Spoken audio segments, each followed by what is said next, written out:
pessoal, tudo bem? Eu sou o Lucas, co-host aqui do canal, e hoje eu estou aqui diretamente de Yale, aqui em New Haven, juntamente com o Gustavo.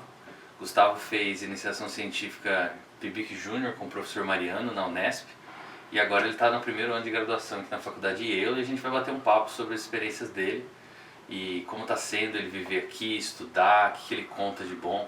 Então, primeiramente, Gustavo, obrigado aí pela sua predisposição. Gustavo está me dando um tour aqui pelo campus, me levando em todos os lugares, bibliotecas, departamentos, e está sendo muito legal. Então, Gustavo, obrigado aí por você ter me recebido e por você topar fazer essa entrevista. Imagina, eu que agradeço. Então, você, no ano passado você terminou o ensino médio, certo? E você teve um monte de aplicações para diversas faculdades do exterior e você foi aceito em Yale. Isso. E você decidiu vir pra cá.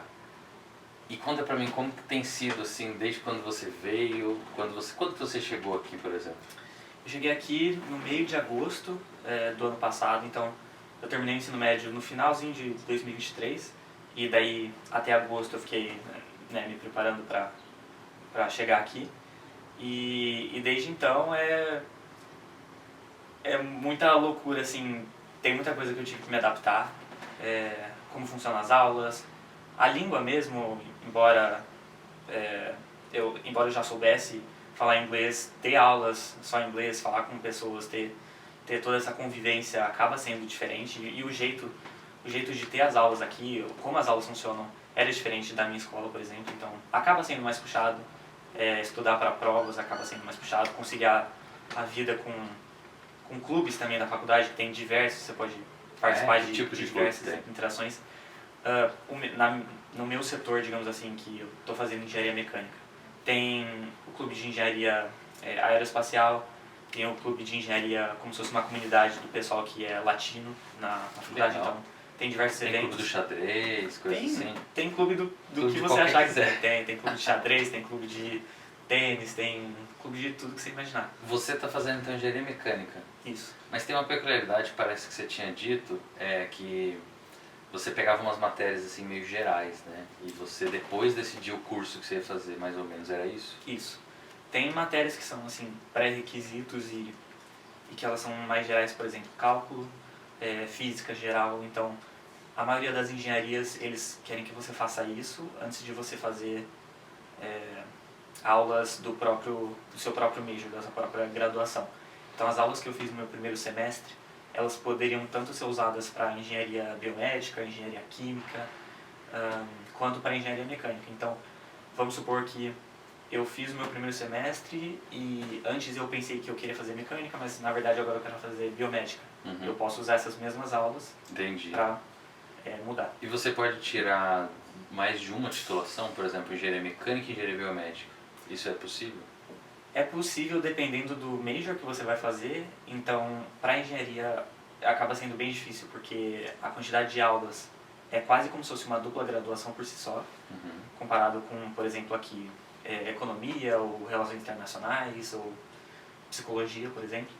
Mas não sendo engenharia, geralmente o pessoal acaba optando por fazer uma dupla graduação, então o pessoal acaba fazendo muito, sei lá, economia e ciências da computação junto, ou matemática e ciências da computação, matemática e filosofia, sempre tem vai da pessoa a mistura que ela quer fazer.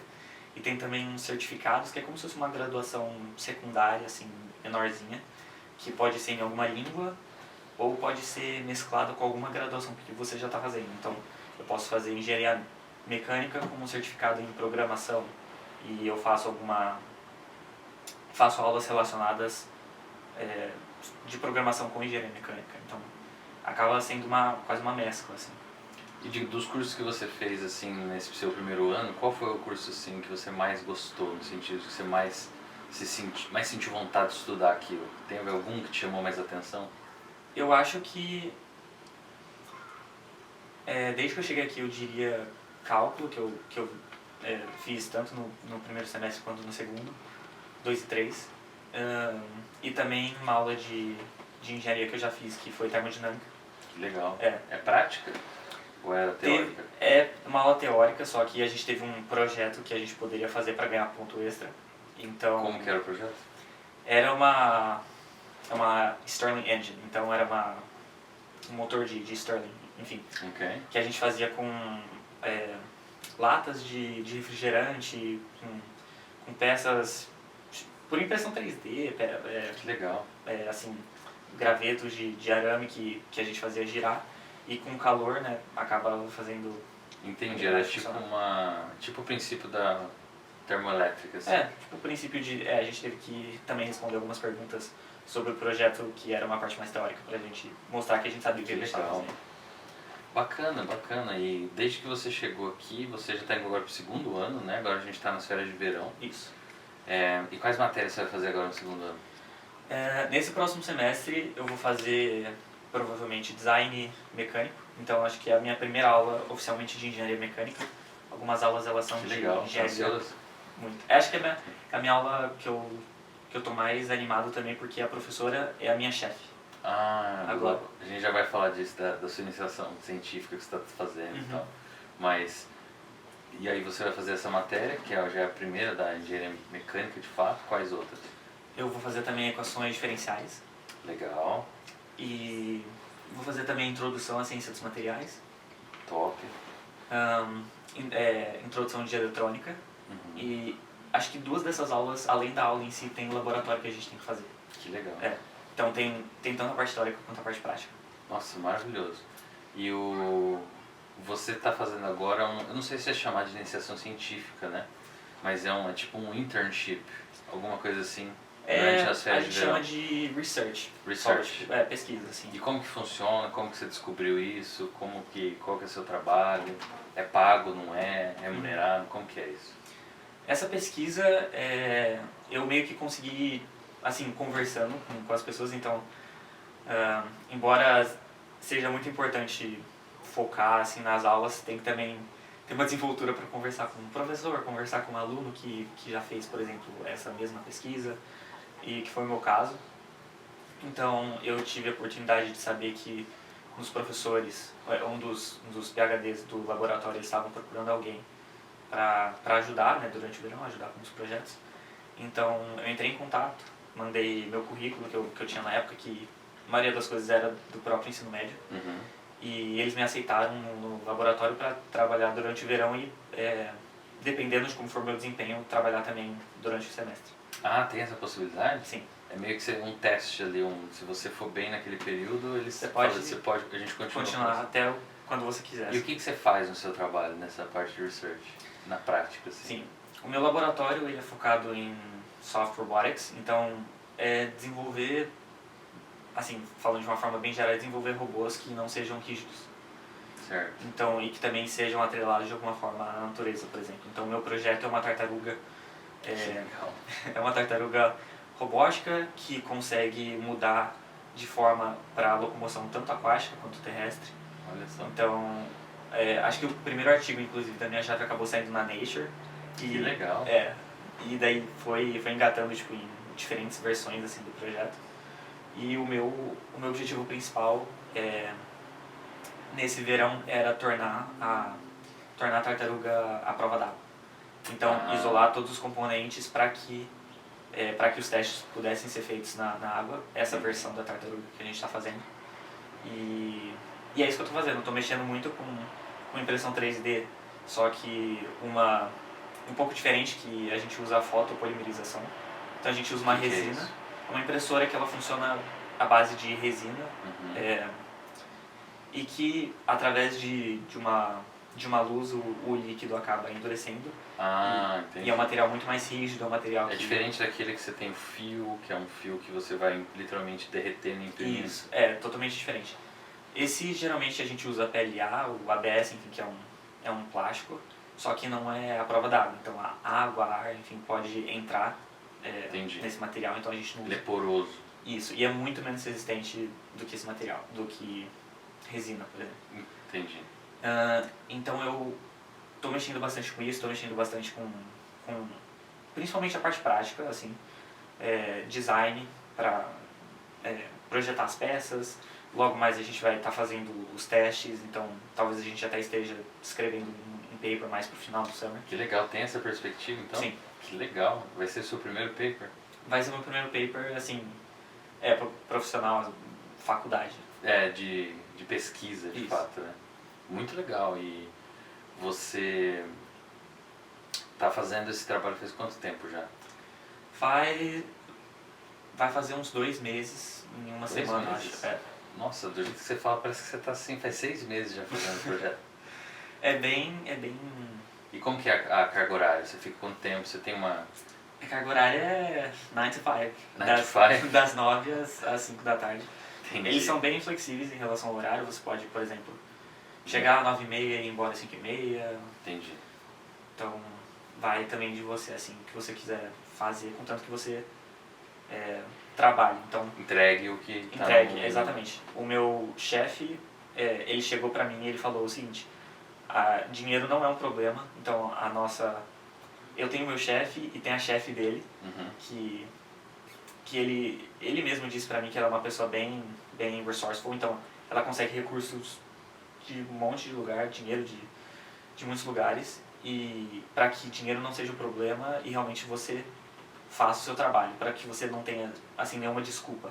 Você fala, assim, não tem dinheiro, então não posso fazer aqui. Ela, não, tem o que você precisa para comprar, para fazer, que a gente te dá. Daí agora você tem que fazer. Exatamente. Isso é legal.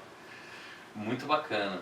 E é bacana porque a gente fez um episódio com você no canal há um tempo atrás, que você estava falando dessas questões de ensino médio, aplicar para a universidade no exterior, né? A gente fez com você e com a sua mãe, o professor Renato, Isso. e o professor Mariano, e eu estávamos presentes.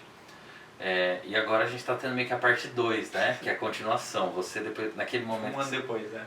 Naquele momento você não sabia, né? Que universidade que você ia fazer, onde você ia estar. E hoje você está aqui, a gente está na biblioteca de Yale aqui no campus. Você já passou um ano já da sua graduação. Então passa muito rápido. Essa biblioteca, qual é o nome dela? Essa a gente está na construção que é a Sterling Memorial Library. Então ela foi construída inicialmente como uma capela, uma igreja, enfim. Só que assim que terminou a construção, que demorou muito tempo, e aí se declarou laica. Então eles tiveram que usar para outra coisa e fizeram um monte de sala, biblioteca. Acho que nesse lugar tem umas 3 bibliotecas para estudos assim. E na verdade são 4, acho. Uhum. São 4. Além de outros centros para estudar, salas de aula, enfim. O Gustavo estava me contando que tem uma dinâmica aqui que os freshmen, os primeiros anistas aqui, eles geralmente ficam num lugar todos juntos, mas depois de um ano eles têm que se mudar. Isso. Então, como agora a gente está nas férias de verão, o Gustavo teve que achar outro lugar para ele morar nesse meio tempo, até ele ser realocado para outro lugar. Conta um pouquinho como que é essa dinâmica. Desde quando acabaram as aulas você precisou se mudar, foi isso? Isso. Todo ano acadêmico, então assim, de início de setembro para o início de maio, esse é o início e fim do ano acadêmico, a gente fica num dormitório específico. Os calouros, eles ficam geralmente, não é regra, mas 90% dos calouros eles ficam em uma construção enorme chamada Old Campus, então é uma área que só os calouros moram. Só que mesmo morando nessa construção, eles já são designados para uma certa casa, como se fosse casa de Hogwarts. Então, mesmo sendo calouro... Como assim casa? Você fala em que sentido? São construções específicas. Ah, entendi. Isso. E cada construção eles têm... É como se fosse a Grifinória, Corvinal. Isso. É o nome da construção. Isso. Eles têm... Cada residential college que a gente chama tem dormitórios, tem academia, tem centro comunal, assim, para o pessoal ficar de boa. Tem até uma cafeteria embaixo que os estudantes trabalham para fazer comida. Divide quarto, é quarto individual, como que é? Depende do residential college. Tem residential college que você tem que obrigatoriamente dividir com alguém, double que a gente fala. O quarto? Isso. Tá. Mas tem outros residential colleges que tem muitos quartos single. Sim. Que é o meu caso. O meu residential college tem mais singles do que double. Então você divide aquele espaço comum, mas cada um tem seu quarto.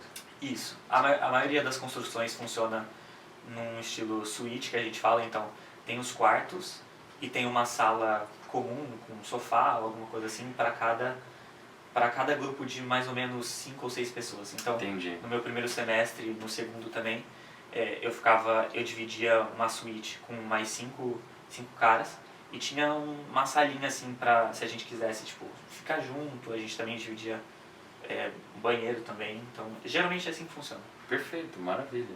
E aí você precisou se mudar, você que estava comentando, né? Isso. Porque encerrou esse período, aí você achou outro lugar. Eu até falei pro Gustavo, falei, putz, você vai ter que se mudar de novo agora. E aí agora você vai para um outro lugar que você estava me contando, que é tipo um outro residencial, que agora não é mais para os primeiros anistas, obviamente. Isso. Mas agora você se mistura com as pessoas dos outros anos, é isso? Isso. Sendo primeiro anista, a gente já sabe para qual casa a gente vai nos próximos anos. Uhum. Então eu já sabia para onde eu ia. Só que, né, sendo primeiro anista, você tem que viver num lugar específico. E agora eu vou para minha casa realmente, que eu fui designado.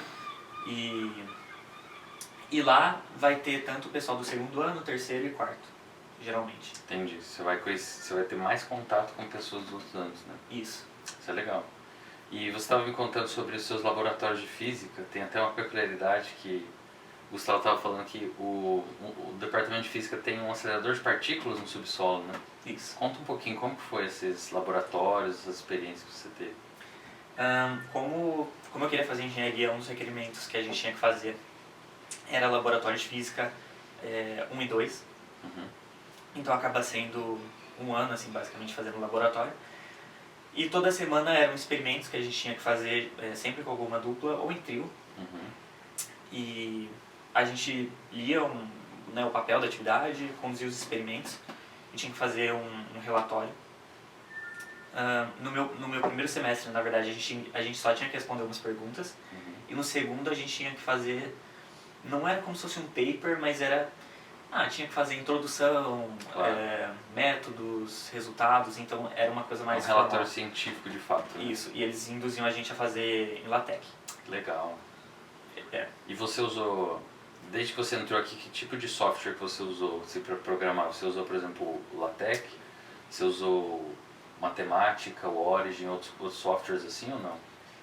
Eu acho que foi evoluindo, assim. Então, no primeiro semestre de laboratório, a gente acaba usando, assim, o Google Docs, ou OneNote, por Certo. exemplo, o meu colega usava. E no segundo, eles não obrigam você a usar LaTeX, mas eles Recomendam fortemente. recomendam fortemente e eles te dão um template para você também usar, então use, sabe? É quase como... É um obrigatório ou não obrigatório, entendeu? Tem um software que é bem conhecido na engenharia que chama Inventor. Você já chegou a ver esse software? Que você pode, por exemplo, construir uma rodando uma peça, daí você simula as forças, o estresse, a temperatura. Provavelmente em algum momento você deve ver alguma coisa desse tipo, O né? Inventor eu não cheguei a usar até agora, só que no meu trabalho eu já comecei a aprender SolidWorks. Eu acho que acaba sendo parecido, muito né? similar. Nunca tinha usado e eu tive que começar a usar agora porque o que eu usava geralmente no ensino médio para fazer meus projetos era o Tinkercad, só que é uma coisa bem assim, infantil. Comparado. Comparado nossa. E foi meio complicado, assim, sair da minha zona de conforto, uma coisa que eu já conhecia, que era muito mais rápido para fazer o design, para modelar, para chegar no SolidWorks, só que assim que o meu chefe, digamos assim, ele me deu umas instruções, já deu para me acostumar, e também eu vou ter uma aula disso no próximo semestre. Top, muito legal. Então, para eu já ficar preparado, assim.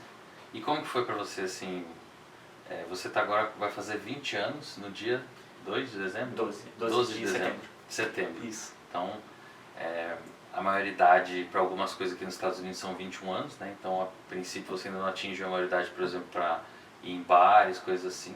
Mas uma coisa que eu queria te perguntar é como que foi para você esse primeiro ano morando longe da família? O que você sentiu? O que você pode contar pra gente? Sim.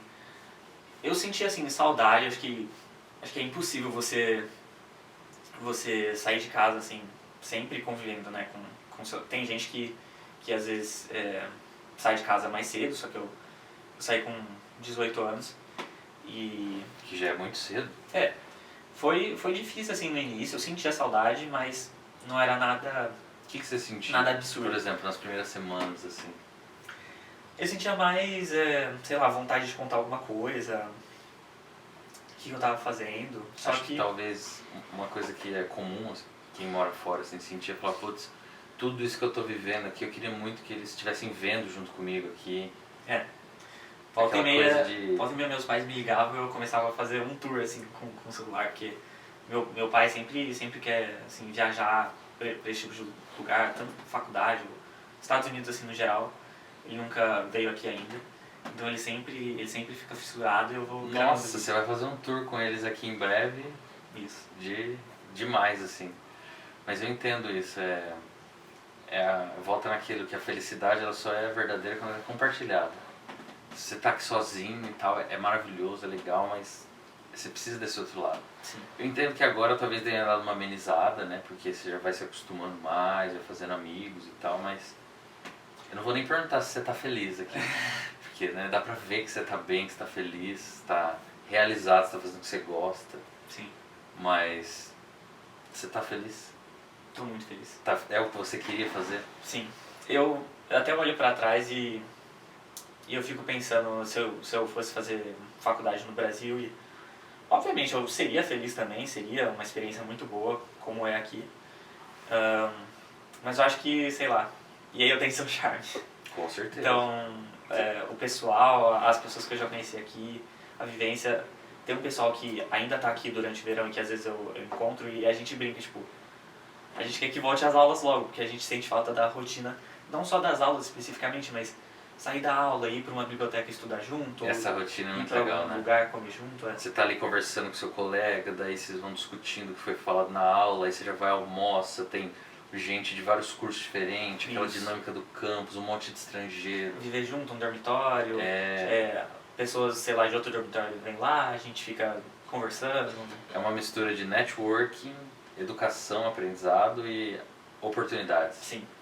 Em questão de networking é engraçado também, porque isso é uma coisa que foi um pouco um choque assim pra mim, que tem muita gente, tanto famosa quanto filho de alguém, sei lá, importante. Então, tem. Tem algum caso curioso? Uma vez eu tava conversando com um amigo brasileiro meu em um dos residential colleges e passou um cara descalço, com cabelo grande, indo num gramado lá sentar com o pessoal. Daí eu perguntei quem que é aquele. Daí o cara falou, é o filho do Jeff Bezos. Ah, entendi.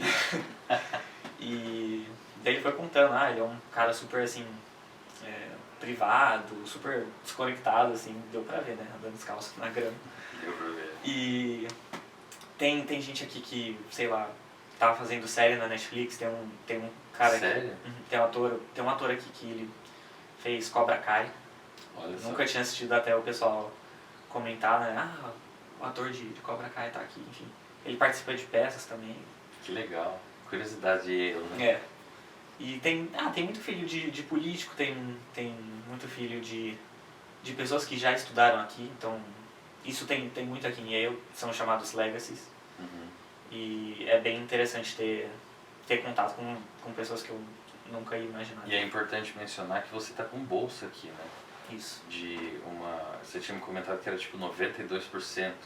É 92% assim do total e o resto acaba sendo coberto por uma bolsa que eu também tenho do Brasil, que é da Fundação Estudar. Que maravilha. Isso. Muito bacana, você está tendo uma oportunidade fascinante aí. Obrigado aí por você compartilhar com a gente. Eu que agradeço. Você quer falar mais alguma coisa, uma mensagem final? Deixar um abraço para sua família, professor Mariano que está aí nos assistindo, todo o pessoal lá. Eu quero dar um agradecimento especial para o professor Mariano, porque com certeza tanto a pesquisa que eu estou fazendo agora, quanto acho que o meu jeito de estudar aqui, o meu jeito de pensar, eu sinto que muito veio também por conta dele. Então eu lembro que uma vez a gente estava até durante a iniciação científica e eu conversava com vocês que eu queria fazer algum tema de pesquisa, e eu lembro que o professor falava que não era bem assim que funcionava, no sentido de tinha que ser uma coisa genuína de mim, sabe? Eu não tinha que perguntar para alguém um tema que eu poderia estudar, tinha que ser uma coisa minha, uma curiosidade minha específica que eu quero seguir a fundo, que veio de mim, sabe? Sim. Então acho que isso é muito importante tanto para a ética aqui na academia, para o que você está fazendo, quanto para você desenvolver essa inteligência ou curiosidade intelectual, porque tem muita gente aqui que faz pesquisa que só vai com o professor e pede assim, me dá uma pesquisa aí para eu fazer, para eu ficar ocupado. Só que é interessante pensar dessa outra forma que eu tive a oportunidade de ouvir do professor Mariano. Então, queria agradecer ele. Maravilha. Eu agradeço você por estar me recebendo aqui, fazendo esse tour, gravando essa mini conversa. E obrigado. E aproveite aí. Espero que a gente em breve faça uma da sua formatura daí. Esse vai ser o próximo passo. Esse é o próximo passo. Mas é isso, pessoal. Ficamos por aqui. Espero que vocês tenham gostado da conversa. Deixe seus comentários, perguntas. E, como o professor Mariano sempre fala, bons estudos, boa física, se cuidem e até a próxima.